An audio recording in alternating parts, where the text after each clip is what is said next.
恶习是指那些对个人健康、成就或社会交往造成负面影响的行为或习惯。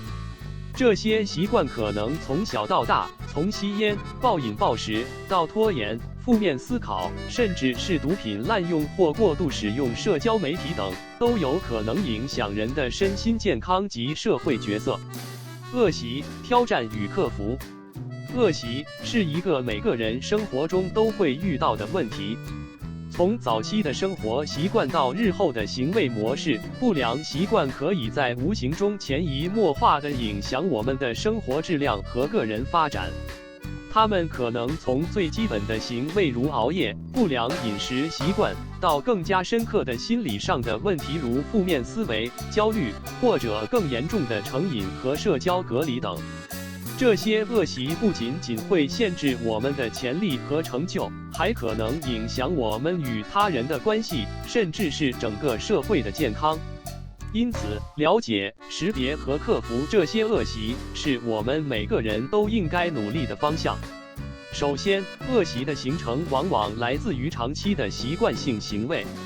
例如，每天晚上过度使用电子设备可能导致睡眠不足，这不仅影响了第二天的工作和生活表现，还可能对身体健康造成长远的影响。在心理层面，负面的自我评价和焦虑可能源于长期以来的不良思维模式，这些负面思维可能影响到个人对待生活的态度和行为。其次，恶习不仅是个人问题，它们也可能扩展到社会层面。例如，吸烟和酗酒不仅危害个人的健康，还可能影响到家庭和社区的安宁。过度使用社交媒体则可能导致社交隔离和心理上的孤独感，这些都对社会的整体健康构成了挑战。然而，尽管恶习带来了重重挑战，但我们并非无法对抗它们。克服恶习的第一步是认识到它们的存在并理解其对我们和他人的影响。这需要反思和自我审查，意识到某些习惯如何在日常生活中影响我们的情绪、健康和行为。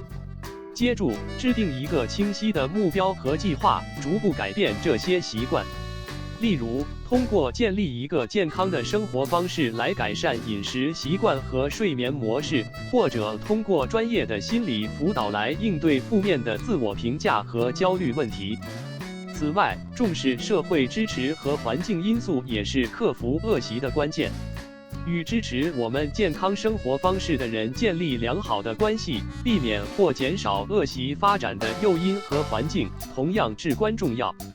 最后，持之以恒和耐心是克服恶习过程中不可或缺的品质。改变一个已经形成的习惯并不容易，需要时间和坚定的决心。但通过坚持不懈的努力，我们可以逐步改变自己的生活模式，并最终摆脱那些不良的习惯。总之，恶习不仅是一个个人问题，它们对我们的生活质量、健康和社会交往都构成了挑战。通过认识、理解和积极克服这些恶习，我们可以不断提升自己的生活质量和个人成就，同时也为社会健康和和谐做出积极的贡献。